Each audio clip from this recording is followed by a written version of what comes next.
Champions ലീഗിന്റെ round of 16 മത്സരങ്ങൾ പൂർത്തിയായി. ഇനി ക്വാർട്ടർ പോരാട്ടങ്ങളിലേക്ക് കടക്കുകയാണ്. എന്തായാലും വലിയ ആവേശം തന്നെ ക്വാർട്ടർ മത്സരങ്ങളിലും ഉണ്ടാകും എന്നുള്ള കാര്യത്തിൽ സംശയമില്ല. റൗണ്ട് ഓഫ് 16 പോരാട്ടങ്ങളെല്ലാം വളരെ മികച്ച മത്സരങ്ങൾ തന്നെയായിരുന്നു. ഒരുപാട് ട്വിസ്റ്റ് ആൻഡ് ടേൺസ് ഒക്കെ ഉണ്ടായി. ലിവർപൂൾ പുറത്തായി എന്നുള്ളത് ഒരു അത്ഭുതം ഉണ്ടാക്കിയ സംഭവമാണ്. PSG ഒരു തിരിച്ചുവരവ്, ഗംഭീരമായുള്ള ഒരു തിരിച്ചുവരവ്, ഇങ്ങനെയുള്ള ഒരുപാട് സംഭവങ്ങൾ നടന്നു. ആസ്റ്റൺ വില്ല ക്വാർട്ടർ കളിക്കാൻ പോകുന്നു. റയൽ മാഡ്രിഡ്, നിലവിലെ ചാമ്പ്യന്മാരായ റയൽ മാഡ്രിഡ് വളരെ ആവേശകരമായുള്ള ഒരു ത്രില്ലർ പോരാട്ടത്തിന് ശേഷം അത്ലറ്റിക്കോ മാഡ്രിഡിനെ പെനൽറ്റി ഷൂട്ടൗട്ടിൽ മറികടന്ന് ഇപ്പം ക്വാർട്ടറിലേക്ക് കടന്നിരിക്കുകയാണ്. റയലിന്റെ ഈ ഒരു സീസണിലെ ചാമ്പ്യൻസ് ലീഗിലെ ജൈത്രയാത്ര എളുപ്പമായിരുന്നില്ല. റയൽ മാഡ്രിഡ് എന്ന് പറഞ്ഞാൽ തന്നെ നമുക്കറിയാം, ചാമ്പ്യൻസ് ലീഗിൽ എപ്പോഴും ഇങ്ങനെ ട്വിസ്റ്റ് ആൻഡ് ടേൺസ് ഒക്കെ അതിജീവിച്ച് മുന്നേറി കിരീടം നേടുന്ന ഒരു ടീമാണ്. അവരുടെ ട്രാക്ക് റെക്കോർഡ് അങ്ങനെ തന്നെയാണ്. എതിരാളികൾക്ക് എപ്പോഴും ഒരു പ്രതീക്ഷ നൽകുന്ന ടീമാണ്. പക്ഷെ അവസാനം വീണ്ടും വിജയത്തിലെത്തുന്ന രീതിയിൽ, അതായത് ട്വിസ്റ്റ് ആൻഡ് ടേൺസ് ഒരുപാട് ഉണ്ടാവും റയലിന്റെ ജൈത്രയാത്രയിൽ.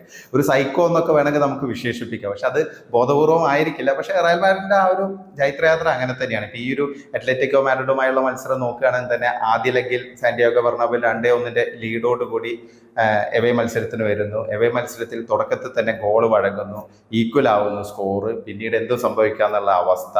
പിന്നെ രണ്ടാം പകുതിയിൽ പെനൽറ്റി ലഭിക്കുന്നു, തിരിച്ചു വരാനുള്ള ഒരു അവസരം റയൽ മാഡ്രിഡിന് ലഭിക്കുന്നു. പക്ഷേ വിനീഷ്യസ് അത് കളയുന്നു. അങ്ങനെയൊക്കെ പോകുന്നു. പിന്നെ മത്സരം എക്സ്ട്രാ ടൈം കഴിഞ്ഞ് പെനൽറ്റി ഷൂട്ടൗട്ടിലേക്ക് എത്തുന്നു. പെനൽറ്റി ഷൂട്ടൗട്ടിൽ ഹൂലിയൻ അൽവാരസിന്റെ കിക്ക് ആദ്യം അനുവദിക്കുന്നു റഫറി. പക്ഷേ വാർ പിന്നീട് അത് റയൽ മാഡ്രിഡ് താരങ്ങളുടെ പരാതിയെ തുടർന്ന് അത് റൂൾഡ് ഔട്ട് ചെയ്യുന്നു. ഡബിൾ ടച്ചിന്റെ ആ ഒരു കാര്യം കണ്ടെത്തിയാണ് അത് റൂൾഡ് ഔട്ട് ആയിരിക്കുന്നത്. അത് വലിയ വിവാദമായി മാറി.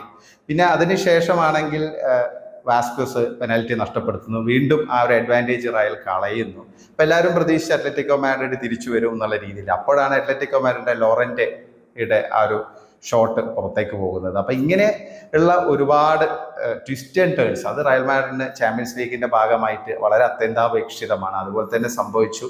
അങ്ങനെ ഇപ്പോൾ റയൽ മാഡ്രിഡ് ക്വാർട്ടറിൽ എത്തിയിരിക്കുകയാണ്. ഇനിയിപ്പം ആസലിലാണ് എതിരാളി. ആസലിനെതിരെ നല്ലൊരു പോരാട്ടം തന്നെ ഉണ്ടാവും എന്നുള്ള കാര്യത്തിൽ സംശയമില്ല. പിന്നെ റയൽ മാഡ്രിഡിന് ഒരു അഡ്വാൻറ്റേജ് ഉള്ളത് സെക്കൻഡ് ലെഗ് സാന്റിയാഗോ ബെർണാബോയിലാണെന്നുള്ളതാണ്. അപ്പം ആർസണലിനെതിരെ എമിറേറ്റ്സ് സ്റ്റേഡിയത്തിൽ പോയി അത്യാവശ്യം നല്ലൊരു ഫൈറ്റ് നടത്തി ഒരു ചെറിയ ലീഡൊക്കെ നേടാൻ സാധിച്ചിട്ടുണ്ടെങ്കിൽ റയൽ മാഡ്രിഡിന് കുറച്ചും കൂടെ കാര്യങ്ങൾ എളുപ്പമാവും തോന്നുന്നു. പക്ഷേ റയലിന് ഇനി ഒരുപാട് ഇമ്പ്രൂവ് ചെയ്യാനുണ്ട് ടീമെന്ന് തോന്നുന്നു. അവർക്ക് ഒരുപാട് പ്രശ്നങ്ങളുണ്ട്. ഇത്രയും മികച്ച താരനിര ഉണ്ടായിട്ടും അതിനനുസരിച്ചുള്ള ഒരു ആധികാരിക വിജയമൊന്നും റയൽ മാഡ്രിഡിന് പലപ്പോഴും വമ്പൻ ടീമുകൾക്കെതിരെ നേടാൻ സാധിക്കുന്നില്ല. പക്ഷേ റയൽ മാഡ്രിഡാണ്, നമുക്കൊന്നും പറയാൻ പറ്റില്ല. കാരണം അവരുടെ ട്രാക്ക് റെക്കോർഡ് അങ്ങനെ തന്നെയാണ്.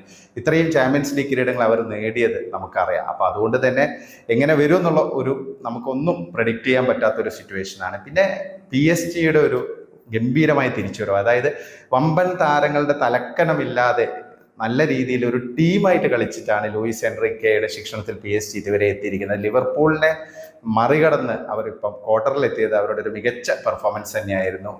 മധ്യനിരയിലൊക്കെ വിറ്റീനിയയും നെവസും ഒക്കെ എത്ര മികച്ച പെർഫോമൻസ് കാഴ്ചവെക്കുന്നത്. ഡെംബലയുടെ പെർഫോമൻസ് ആസ് യൂഷ്വൽ അതേ ലെവലിൽ മുന്നോട്ട് പോകുന്നു. പിന്നെ ക്വിച്ചെ ആണെങ്കിലും ശരിക്കും ഒരു ബാലൻസ്ഡ് ആയിട്ടുള്ള ഒരു നിരയായിട്ട് PSG മാറി എന്നുള്ള ഡൊണാരമയുടെ പെർഫോമൻസ് പ്രത്യേകിച്ച് എടുത്തു പറയേണ്ടതില്ല.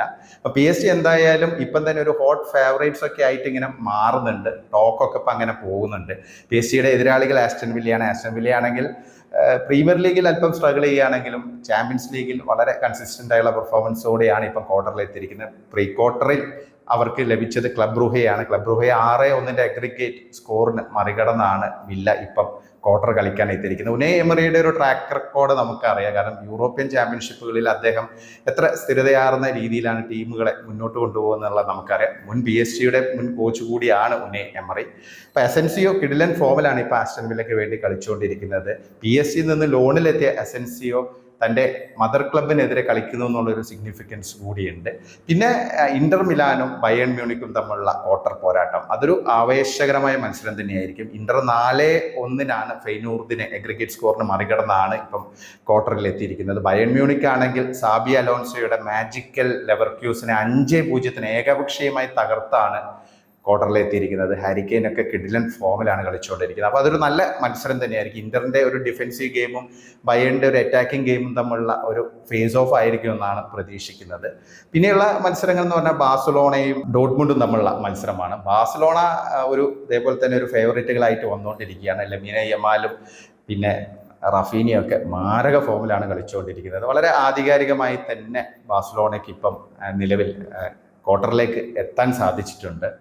4-1 അഗ്രിഗേറ്റ് സ്കോറിനാണ് ബെൻഫിക്കയെ ബാഴ്സലോണ പരാജയപ്പെടുത്തിയിരിക്കുന്നത്. ഫ്ലിക്കിൻ്റെ ബാസ ഇത്തവണ ചിലപ്പം ചരിത്രം രചിക്കും. ഒരു ഇടവേളയ്ക്ക് ശേഷം അവർ ചാമ്പ്യൻസ് ലീഗ് നേടിയേക്കാന്നുള്ള ഒരു പ്രഡിക്ഷൻസ് ഒക്കെ ഇങ്ങനെ വരുന്നുണ്ട്. എന്തായാലും നല്ല ഒരു ഫൈറ്റ് തന്നെ ഡോട്ട്മുണ്ട് നൽകുമെന്നാണ് പ്രതീക്ഷിക്കുന്നത്. പക്ഷേ കമ്പാരിറ്റീവ്ലി ബാഴ്സലോണയ്ക്ക് ഇപ്പം നോക്കുകയാണെങ്കിൽ ഇപ്പം റയൽ മാഡ്രിഡിനൊക്കെ അല്ലെങ്കിൽ ബയർ മ്യൂണിക്കിനെ കിട്ടിയ എതിരാളികൾ നോക്കുമ്പോൾ കമ്പാരിറ്റീവ്ലി അല്പം ഒരു വീക്ക് എന്ന് പറയാൻ പറ്റില്ല. പക്ഷെ എന്നാലും കുറച്ചും കൂടി എളുപ്പമുള്ള ഒരു എതിരാളികളെയാണ് ബാഴ്സലോണയ്ക്ക് ലഭിച്ചിരിക്കുന്നത്.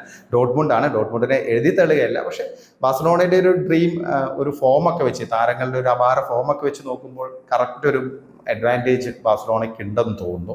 അപ്പം ഇങ്ങനെ നല്ല ആവേശകരമായ മത്സരങ്ങളാണ് ഇനി വരാനിരിക്കുന്നത്. ചാമ്പ്യൻസ് ലീഗിലെ ക്വാർട്ടർ ലൈനപ്പിനെ കുറിച്ചുള്ള നിങ്ങളുടെ വിലയേറിയ അഭിപ്രായങ്ങൾ കമന്റ് ചെയ്യണേ. ആർക്കാണ് ഏറ്റവും കൂടുതൽ സാധ്യത? ഇത്തവണ നിലവിലെ ഒരു ഫോം വെച്ച് ചാമ്പ്യൻസ് ലീഗ് കിരീടം നേടാൻ ഏറ്റവും കൂടുതൽ സാധ്യത ആർക്കാണ്? നിങ്ങളുടെ അഭിപ്രായങ്ങൾ കമന്റായി രേഖപ്പെടുത്തുക.